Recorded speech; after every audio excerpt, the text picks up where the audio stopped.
أعوذ بالله من الشيطان الرجيم بسم الله الرحمن الرحيم لا تدركه الأبصار وهو يدرك الأبصار وهو اللطيف الخبير۔ وہ اللہ سے ذات ہے کہ نگاہیں اس کا احاطہ نہیں کر سکتی اور وہ تمام نگاہوں کا احاطہ کر لیتا ہے، اور وہ بڑا باریک بھی اور بہت باخبر ہے۔ قد جاءكم بصائر من ربكم فمن أبصر فلنفسه ومن عمي فعليها وما أنا عليكم بحفيظ۔ یقیناً تمہارے پاس تمہارے رب کی جانب سے واضح دلائل آ چکے، سو جو اختیار کر لے گا اور عمل کرے گا تو وہ اپنا نفع پا لے گا، اور جو اندھا بنا رہے گا تو اس کا نقصان خود اٹھائے گا، اور میں تم پر نگراں مسلط نہیں کیا گیا۔ وَكَذَلِكَ نُصَرِّفُ الْآيَاتِ وَلِيَقُولُوا دَرَسْتَ وَلِنُبَيِّنَهُ لِقَوْمٍ يَعْلَمُونَ اتَّبِعْ مَا أُوحِيَ إِلَيْكَ مِنْ رَبِّكَ لَا إِلَهَ إِلَّا هُوَ وَأَعْرِضْ عَنِ الْمُشْرِكِينَ۔ اور دیکھیے ہم اسی طریقے سے آیتوں کو اور نشانیوں کو الگ الگ انداز میں بیان کرتے ہیں، اور تاکہ یہ منکرین کہیں کہ آپ نے کسی سے سبق پڑھ لیا، اور تاکہ ہم اس قرآن پاک کو دانش مند لوگوں کے لیے واضح کر دیں۔ آپ تو پرواہ نہ کیجیے، بلکہ آپ کی طرف آپ کے رب کی طرف سے جس چیز کی وحی کی گئی اس کی پیروی کیجیے، وہی اللہ ہے، اس کے سوا کوئی معبود نہیں ہے، اور مشرکین کی طرف مشرکین سے اعراض کر لیجیے۔ وَلَوْ شَاءَ اللَّهُ مَا أَشْرَكُوا وَمَا جَعَلْنَاكَ عَلَيْهِمْ حَفِيظًا وَمَا أَنْتَ عَلَيْهِمْ بِوَكِيلٍ۔ اور اگر اللہ تعالیٰ چاہتے تو کوئی بھی شرک نہ کرتے، اور اللہ نے آپ کو ان پر نگراں مسلط نہیں کیا ہے، اور آپ ان پر نگہبان نہیں ہیں۔ رؤیت باری تعالیٰ کا مسئلہ ہے اس آیت کے اندر جو بہت اہم ہے، یعنی اس آیت میں خاص طور پر یہ ارشاد فرمایا گیا کہ دنیا کی تمام نگاہیں مل کر اللہ کا احاطہ نہیں کر سکتی۔ یہ اللہ کے عالم ہونے کی ایک الگ ہی کیفیت ہے کہ وہ دنیا کی تمام نگاہوں کا احاطہ کر لیتا ہے۔ اصل میں سورہ انعام کی جو آیت ہے اس میں ابصار بصر کی جمع ہے، اس کے معنی آتے ہیں نگاہ، لا تدرکہ الابصار، نگاہیں اس کا احاطہ نہیں کر سکتی۔ جو ادراک ہے اس کا مطلب یہ ہے کہ احاطہ کرنا، احاطے کا مطلب ہوتا ہے پورا گھیر لینا، پورا کا پورا گھیر لینا۔ اب آیت کا مطلب یہ ہو گیا کہ لا تدرکہ الابصار یعنی ساری مخلوقات، جنات، انسان، فرشتے اور تمام کے تمام حیوانات جو جانور ہیں، ان سب کی نگاہیں بھی مل کر کے اللہ جل شانہ کو نہیں دیکھ سکتی، اس طرح کے بھی اس کی ذات کا احاطہ کر لے۔ اور اللہ تعالیٰ دنیا کی تمام نگاہوں کا احاطہ کرتا ہے، یعنی وہ تمام چیزوں کو دیکھنے والا ہے۔ دیکھیے اصل میں یہاں دو مخصوص صفتوں کا ذکر ہے، ایک تو یہ کہ اللہ تعالیٰ تمام کائنات کی جو نگاہیں ہیں وہ اللہ کا احاطہ نہیں کر سکتی، اور دوسرا یہ کہ اللہ تمام کی نگاہوں کو دیکھنے والا ہے۔ اب اس کی تفصیل یہ سمجھیے آپ، جانور چاہے کوئی کتنا ہی چھوٹا ہو یا بڑا ہو، اس کے اندر جو آنکھ ہے وہ آنکھ کتنی بھی بڑی چیز کو دیکھ سکتی ہے، کتنی بھی بڑی چیز کو وہ دیکھ سکتی ہے، بشرطے کہ وہ نظروں کے سامنے ہو۔ مثال کے طور پر ہم جب زمین پر سے دیکھتے ہیں تو بہت سارے قربے ہمیں نظر آتے ہیں، جس میں چاند ہے، سورج ہے، ستارے ہیں، یہ سب زمین سے بہت بڑے ہیں، لیکن پھر بھی چھوٹی سی نگاہیں ان کو جو ہے دیکھ لیتی ہیں۔ ایسے ہی چھوٹا سا بھی جو انسان ہوتا ہے یا چھوٹا سا کوئی بھی جانور ہے، وہ بڑے سے بڑے انسان کو یا بڑی سے بڑی چیز کو دیکھ سکتا ہے، لیکن یہ سب کے سب مل کر جو ہے اللہ تعالیٰ کو نہیں دیکھ سکتے، کیونکہ اس کا احاطہ نہیں کر سکتے۔ اس کی بھی تفصیل آئے گی۔ ایک روایت ہے، حضرت ابو سعید خدری رضی اللہ عنہ فرماتے ہیں کہ حضور اکرم صلی اللہ علیہ وسلم نے ارشاد فرمایا کہ اگر جہان سارے کے سارے، یعنی سارے جہاں کے انسان اور سارے جنات اور سارے فرشتے اور سارے شیطان جب سے پیدا ہوئے اور جب تک پیدا ہوتے رہیں گے، یہ سب کے سب مل کر کے ایک صف میں کھڑے ہو جائیں، سارے کے سارے ایک صف میں کھڑے ہو جائیں، تو سب مل کر بھی اس کی ذات کا احاطہ نہیں کر سکتے۔ سمجھ رہے ہیں آپ؟ احاطے کا مطلب اس کو جو ہے پورا کا پورا اپنی نگاہوں کے اندر نہیں لا سکتے۔ اور یہ خاص طور پہ اللہ تعالیٰ کی کہ نگاہ کو اللہ تعالیٰ نے قوت بخشی ہے، لیکن وہ سب کے سب جو ہے اللہ تعالیٰ کا احاطہ نہیں کر سکتے۔ اس کی وجہ کیا ہے؟ اصل میں نگاہ جو ہے نا، یہ انسانی حواس میں سے ایک حادثہ ہے۔ حواس کہتے ہیں جس سے کسی چیز کا علم ہے۔ حواس کا خمسہ، 5 حواس انسان کے اندر ہیں جس سے وہ کسی چیز کا پتہ لگاتا ہے۔ ایک تو نگاہ ہے، اس سے انسان دیکھ کر پتہ لگاتا ہے، ٹھیک ہے۔ ایک قوت ذائقہ ہے، زبان کے اندر چکھ کر کے انسان جو ہے پتہ لگاتا ہے، اور ایک جو ہے سن کر کے انسان پتہ لگاتا ہے کسی چیز کا آواز ہے، کس طرح کی آواز ہے، ٹھیک ہے۔ اور ایک قوت لمس ہے کہ چھو کر کے انسان پتہ لگاتا ہے کہ گرم ہے، ٹھنڈا ہے، کڑک ہے، نرم ہے، اور بھی بہت ساری چیزیں۔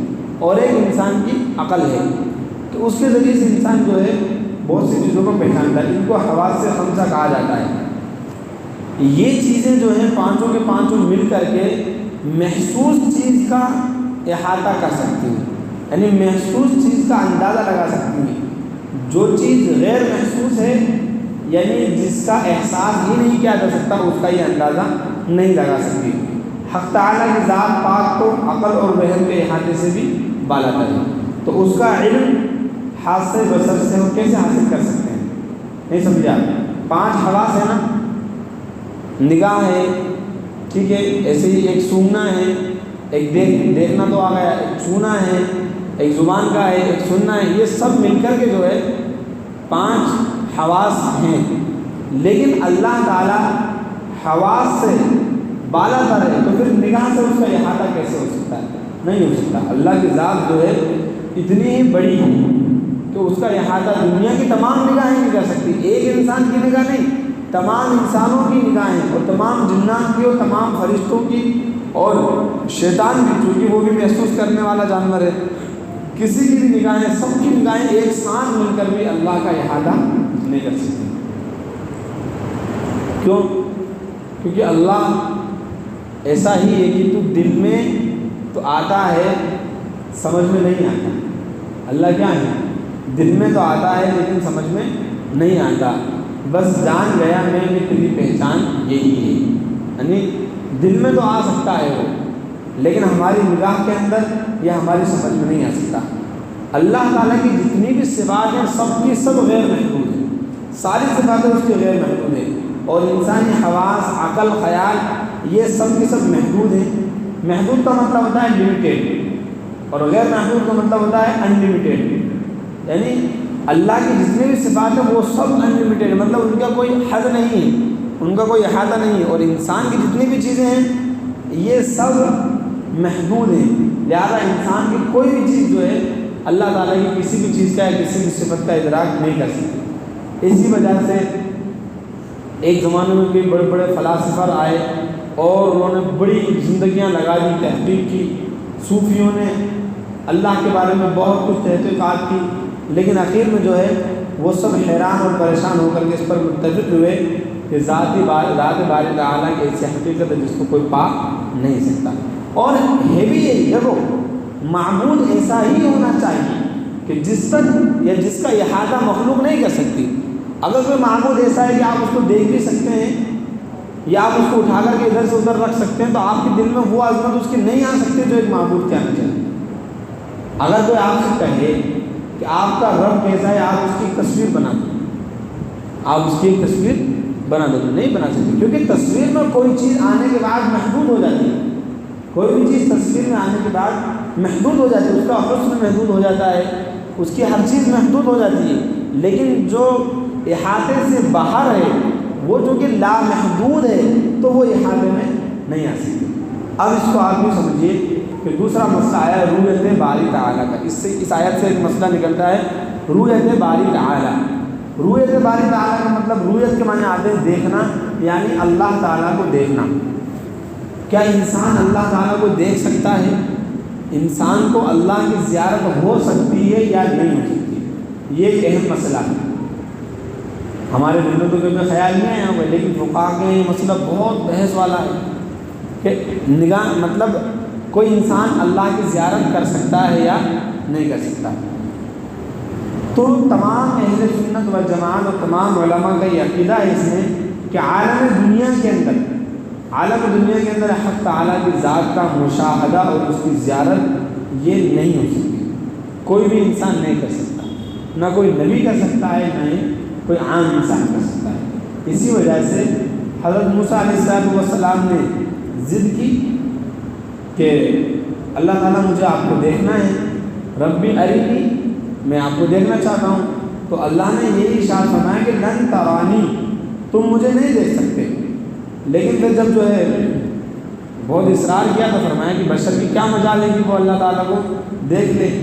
پھر جب تھوڑا بہت دیدار تجلی ظاہر ہوئی تو وہ بھی فلما تجلی ربہ، کیا ہے آیت کے اندر، خر موسیٰ صعیقا، تو موسیٰ علیہ السلام تو بے ہوش ہو کر کے گر پڑے اور وہ پہاڑ جو تھا وہ پورا تجلی سے جل گیا۔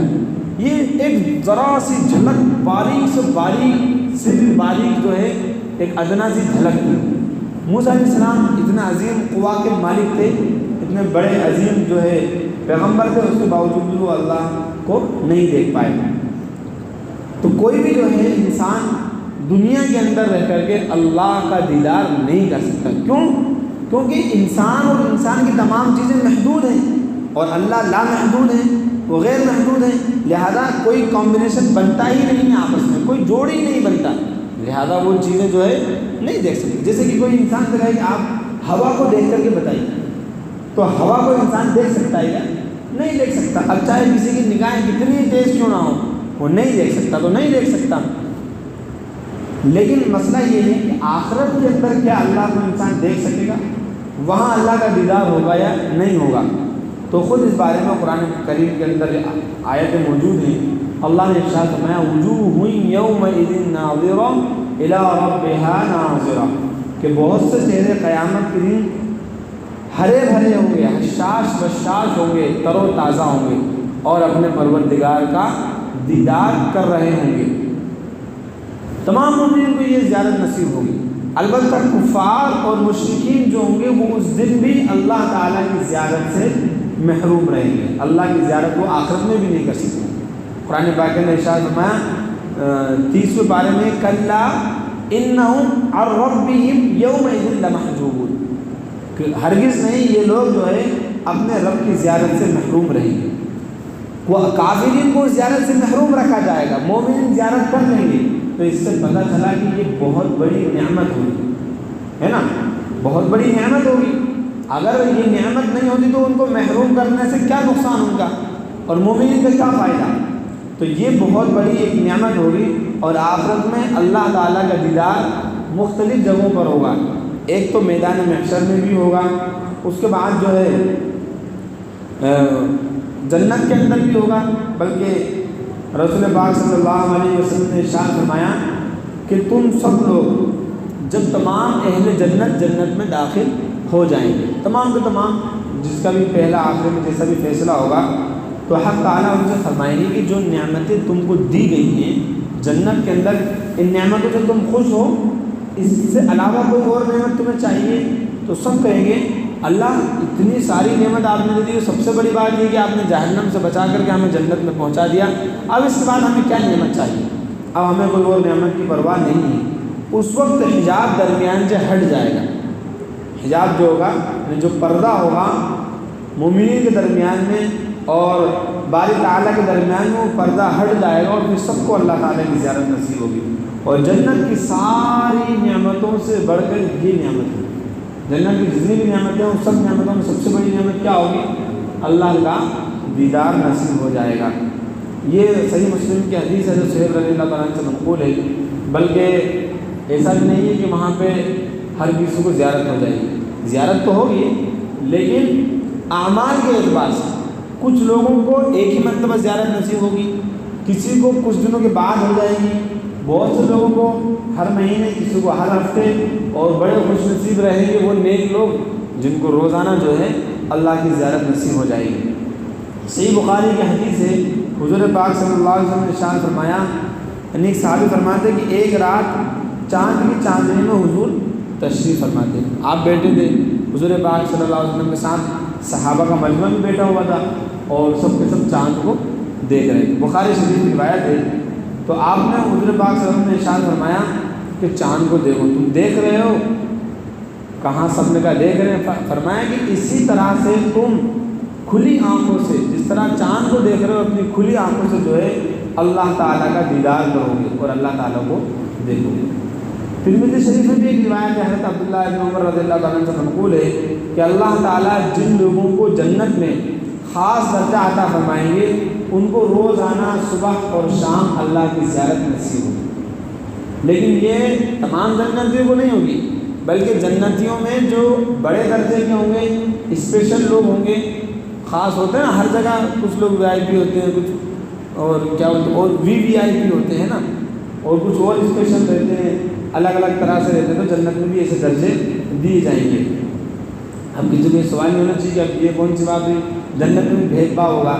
نہیں، بھید بھاؤ نہیں ہوگا وہاں پر، یہ سب اعمال کا بدلہ ہوگا، یہ سب کیا ہوگا؟ اعمال کا بدلہ ہوگا، کوئی کسی کے اللہ سے رشتہ داری نہیں ہے، جو نیک عمل کرے گا اس کو وہاں ملے گا۔ اس لیے تو وہاں جانے کے بعد انسان کو اپنی پچھلی زندگی پر بہت افسوس ہوگا کہ میرا فلانا ایک گھنٹہ کیوں بیکار چلا گیا، میرا فلانا دن کیوں بیکار چلا گیا، اس دن بھی اگر میں کچھ عبادت یا زیادہ کچھ کر لیتا تو آج میرا یہ والا درجہ بڑھ جاتا۔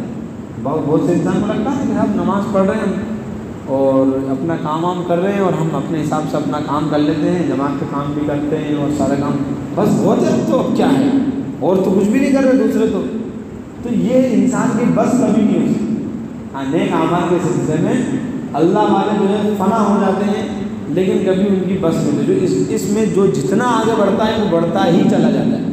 حضور پاک صلی اللہ علیہ وسلم کے بارے میں ہمیں کیا نہیں معلوم کہ آپ اللہ کی ساری دنیا میں سب سے زیادہ عبادت کرنے والے تھے، پر کبھی بس نہیں ہوا، بلکہ ہمیشہ جو ہے آگے بڑھتے ہی چلے جاتے تھے۔ تو خلاصہ یہ ہے کہ دنیا میں تو کسی کو اللہ تعالیٰ کی زیارت نصیب نہیں ہو سکتی، البتہ آخرت میں جو ہے سب کو تمام جنت کو زیارت نصیب ہوگی۔ مسئلہ یہ ہے، ایک سوال ذہن میں آتا ہے کہ حضور پاک صلی اللہ علیہ وسلم کو معراج کے رات لے کے جایا گیا آسمانوں پر لے جانے کے بعد آپ نے سنا ہوگا کہ مرتبہ وہاں اللہ کی زیارت ہوئی اور اللہ سے ملاقات بھی ہوئی۔ ثم دنا فتدلى فكان قاب قوسين او ادنى فاوحى الى عبده ما اوحى، وہاں پر گفتگو بھی ہوئی اور زیارت بھی ہوئی۔ تو پھر یہ کیسے، حضور تو دنیا کے ہی تھے نا، تو فرمایا کہ اصل میں دنیا کے اندر زیارت نہیں ہو سکتی، ہاں عالم آخرت میں زیارت ہو سکتی ہے۔ یہ جو زمین اور آسمان کے بیچ میں جو بھی ہے یہ سب دنیا کا عالم ہے، عالم دنیا۔ آسمان کے اوپر جو ہے نا وہ عالم دنیا نہیں، وہ عالم آخرت ہے۔ حضور پاک صلی اللہ علیہ وسلم کو اس دوسرے عالم کے اندر باقاعدہ لے جایا گیا تھا۔ اسی وجہ سے شیخ محی الدین ابن عربی بہت بڑے مفسر بھی ہیں اور لغات کے بھی مالک ہیں، وہ فرماتے ہیں کہ صرف یہ جو جہان ہے آسمان کے اندر نیچے والا، اس کو دنیا کہا جاتا ہے، سمجھا نا، اور اس کے اوپر جب جاتے ہیں تو وہ عالم آخرت شروع ہو جاتا ہے۔ تو وہاں کوئی جا تو نہیں سکتے، آپ سوچو کہ بہت زبردست والا ایروپلین لو اس کو اڑائے جاؤ تو پہنچ جائیں گے، نہیں، وہاں کسی کے رسائی نہیں، کوئی نہیں پہنچ سکتا آسمان تک۔ اب ایک سوال اور رہ جاتا ہے کہ آیت میں کیا فرمایا کہ لا تدرکہ الابصار، نگاہیں اس کو دیکھ نہیں سکتی، اس کا احاطہ نہیں کر سکتی۔ جب احاطہ نہیں کر سکتی تو پھر آخرت میں کیسے دیکھ لیں گی؟ آنکھیں تو وہی رہیں گی، انسان تو وہی رہے گا، تو وہاں کیسے دیکھ لیں گے؟ تو دیکھو احاطہ تو نہیں ہو سکتا، لیکن آج دنیا کے اندر انسان کی جو کوالٹی ہے، اس کی آنکھ کی جو کوالٹی ہے، اس کو جنت میں بہت زیادہ بڑھا دیا جائے گا، اس میں اور مزید اضافہ کر دیا جائے گا، یہ ان میں قوت پیدا ہو جائے گی کہ یہ اللہ کا دیدار کر سکے، لیکن اللہ کو دیکھ سکے گی لیکن اس کا احاطہ نہیں کر سکتی۔ سمجھ میں آ رہی نا بات؟ نہیں آ رہی؟ دیکھنا اور احاطے میں بہت فرق ہے۔ مثال کے طور پر ایک دیوار ہے جو آپ 3 کلومیٹر لمبی آپ نے ایک دیوار کی اور آپ گئے اس کو دیکھو قریب سے، تو آپ اس کو دیکھ سکتے ہو لیکن اس کا احاطہ کر سکتے ہو کیا؟ نہیں کر سکتے، کیونکہ وہ بہت لمبی ہے۔ ایک بہت بڑا گول دائرہ آ جائے کہ دیکھو اب آسمان بہت اوپر ہے، بہت لمبا ہے، آسمان سے لمبی تو کوئی چیز نہیں ہے، اس کو دیکھ سکتے ہیں لیکن اس کا احاطہ نہیں کر سکتے کیونکہ وہ پورا اتنا بڑا پھیلا ہوا ہے۔ تو ایسے ہی جو ہے جنت میں دیدار ضرور ہوگا لیکن وہاں احاطہ حق تعالیٰ کا نہیں کر سکیں گے۔ یہ پہلی صفت۔ اور دوسری صفت یہ ہے کہ اللہ کی نظر ساری کائنات پر ہے، وہ ہر چیز کو دیکھتا ہے، اس سے مخلوق کا اور تمام چیزوں کا ایک ذرہ بھی اللہ کی نگاہ سے پوشیدہ نہیں ہے۔ اب دیکھو دونوں کے اندر انسان اس کا کچھ بھی نہیں دیکھ سکتا لیکن وہ تمام کائنات کو، تمام مخلوق کو بہت اچھے سے دیکھنے والا ہے۔ اس کے بعد آیت میں ارشاد فرمایا وَهُوَ اللطیف الخبیر۔ لطیف کے معنی کیا آتے ہیں؟ لطیف کے 2 معنی آتے ہیں۔ ایک تو لطیف کا مطلب ہوتا ہے مہربان، نرم دل، اور لطیف ایک کثیر کے معنی میں بولا جاتا ہے، ایک گاڑھا ہوتا ہے اور ایک سافٹ ہوتا ہے، یہ سمجھ لو آپ۔ جیسے ہوا ہے، یہ لطیف ہے، لطیف کا مطلب بہت ہی زیادہ نرم ہے، مطلب یہ کہیں سے بھی گزر سکتی ہے، کہیں سے بھی یہ نکل سکتی ہے، اس کو لطیف بولتے ہیں۔ اور ایک کثیف مطلب بھاری چیز ہوتی ہے، بہت ہارڈ ہوتی ہے، وہ جو ہر کہیں سے نہیں جا سکتی۔ تو یا جیسے مان لو ڈیٹا ہوا موبائل وغیرہ کا جو آج کل استعمال ہوتا ہے، یہ تمام کی تمام چیزیں لطیف ان کو بول سکتے ہیں لغت کے اعتبار سے۔ اب یہاں پر یہ 2 لفظ استعمال کیے گئے، اور ایک لفظ ہے لطیف اور ایک ہے خبیر۔ خبیر کے معنی آتے ہیں باخبر، یعنی ہر چیز کو جاننے والا۔ تو اللہ لطیف ہیں، اس لیے حواس کے ذریعے سے ان کا ادراک نہیں کیا جا سکتا۔ بھائی بہت سی لطیف چیزوں کا آپ ادراک نہیں کر سکتے، نہیں آئی سمجھ؟ لطیف چیزیں جیسے کہ مان لو ہوا ہے، اب آپ سے بولیں کہ ہوا آپ دیکھو ہوا کو، تو نہیں دیکھ سکتے، لطیف چیز ہے۔ یا جیسے کہ بہت ساری چیزیں جو ڈیٹا کے طور پہ آج کل استعمال ہوتی ہیں، اس کو آپ دیکھ سکتے ہیں کیا؟ نہیں دیکھ سکتے۔ مثال کے طور پہ سب کے موبائل کے اندر نیٹ ورک مل رہا ہے نیٹ ورک، آپ دیکھ سکتے ہیں کیا اس کو؟ نہیں دیکھ سکتے۔ میں بول رہا ہوں، آپ سن رہے ہو، اس بولنے کے ذریعے سے جو الفاظ ہیں اس کو آپ دیکھ سکتے ہو کیا؟ نہیں دیکھ سکتے۔ سن سکتے ہو لیکن اس کو دیکھ نہیں سکتے، وہ لطیف شے ہے۔ تو وَهُوَ اللطیف، اللہ لطیف ہے تو لہٰذا اس کو دیکھ نہیں سکتے۔ ایک چیز تو یہ بھی ہے۔ خبیر معنی تمام کائنات کو جو ہے دیکھنے والا، تو لطیف کے معنی تو ہو گئے کہ وہ لطیف ہے، اس کو کوئی دیکھ نہیں سکتا، اور خبیر ہے اس لیے کائنات کا کوئی ذرہ جو ہے ان کے علم سے اور ان کے خبر سے دور نہیں ہے۔ اگر دوسرا معنی ہے لطیف کا معنی کہ وہ بہت مہربان ہے، تو اس میں اشارہ ہے کہ دیکھو وہ خبیر تو ہے، ہر چیز کی اس کو خبر ہے، انسان کے ہر قول اور فعل سے وہ واقف ہے، لیکن اس کے ساتھ ساتھ وہ لطیف بھی ہے، یعنی مہربان ہے، لہذا وہ سزا نہیں دیتا ہے، معاف کر دیتا ہے، درگزر کر دیتا ہے۔ اس کے بعد والی جو آیت ہے اس کے اندر فرمایا کہ لفظ بصائر جو بصیرت کی جمع ہے، کہ تمام کی تمام دلائل اور دلیلیں اور معجزات اللہ کی طرف سے نازل کی گئے، قد جاءکم بصائر من ربکم۔ لیکن اب 2 راستے ہیں، فمن ابصر فلنفسہ، جو ان کو دیکھ لے گا یعنی اختیار کر لے گا، مان لے گا، تو وہ اپنا فائدہ اٹھائے گا، وہ فائدہ پہنچائے گا خود کو۔ ومن عمی، اور جو اندھا رہے گا یعنی نہیں دیکھے گا، تو فعلیہا، تو اب اس کا نقصان وہ خود اٹھائے گا۔ یعنی یہ قرآن پاک ہے، یہ اللہ کے رسول صلی اللہ علیہ وسلم کی احادیث ہے، یہ شریعت ہے، یہ سب ہیں۔ اب جو دیکھے گا، عمل کرے گا، اختیار کرے گا، وہ فائدہ اٹھائے گا، اور جو نہیں دیکھے گا، عمل نہیں کرے گا، وہ خود جو ہے اپنا نقصان کرے گا۔ اس کے بعد آخر آیت میں ارشاد فرمایا کہ دیکھو آپ نبی پاک صلی اللہ علیہ وسلم سے کہ آپ ان کی نگراں نہیں ہیں، آپ ان سے کہہ دیجئے کہ میں نبی ہوں، میرا کام ہے تبلیغ کرنا یعنی پہنچانا، میں پہنچا چکا ہوں، اب تمہیں اختیار کرنا ہے، عمل کرنا ہے، نہیں کرنا ہے، اس کا میں کوئی ذمہ دار نہیں ہو۔ تو نبی پاک صلی اللہ علیہ وسلم کو تسلی بھی دی گئی ہے اور ایک طریقے سے جو ہے آپ کی ذمہ داری بھی بتلا دی گئی کہ آپ کو جو ہے زیادہ پرواہ کرنے کی ضرورت نہیں ہے۔ ان لوگوں کی لیے ضروری ہے کہ یہ جو ہے آپ سے لیں اور اختیار کریں، عمل کریں۔ اب اس میں یہ جو بعد والی آیت قد جاءکم بصائر من ربکم، اس کے بعد فرمایا کہ ہم آیتوں کو اس طریقے سے جو ہے کھول کر کے اور الگ الگ انداز میں بیان کرتے ہیں۔ اب یہ تمام کی تمام چیزیں جو واضح دلائل توحید کے، آخرت کے، اللہ کی طاقت کے، قدرت کے، اللہ کی ذات و صفات کے، جیسے اس سے پہلے ان اللہ فالق الحب والنوى، گٹھلی کو پھاڑنے والے، وہ سب بیان کیا گیا اور یہ سب چیزیں بیان کی گئی۔ تو یہ نبی پاک صلی اللہ علیہ وسلم امی تھے، ان پڑھ تھے، کہیں پر پڑھنے نہیں گئے تھے، اور ایک دم اتنی بڑی بڑی چیزیں آپ کی زبان سے جاری، بلکہ یہی نہیں، آپ نے چیلنج بھی کیا کہ جاؤ ساری دنیا کو چیلنج ہے، کوئی اس قرآن پاک جیسی صورت بنا کر کے لے آؤ، 10 آیتیں بنا کر کے لے آؤ، نہیں لا سکتے۔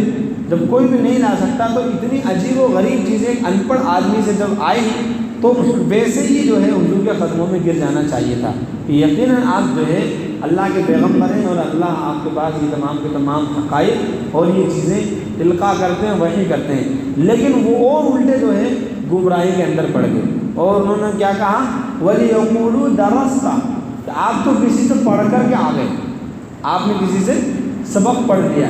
یعنی جب انکار کرنا رہتا ہے تو پھر وہ انکار کر کے ہی رہتا ہے۔ جو ہر دھرمی پر جب کوئی آ جاتا ہے تو لاکھ اس کے سامنے دلیلیں پیش کر دو، لیکن وہ کوئی دلیل نہیں مانتا۔ جیسے ظالم کا مزاج ہوتا ہے نا، تو اس کے سامنے آپ کتنی دلیلیں پیش کرو، اس کو ظلم کرنا ہے تو وہ کرے گا۔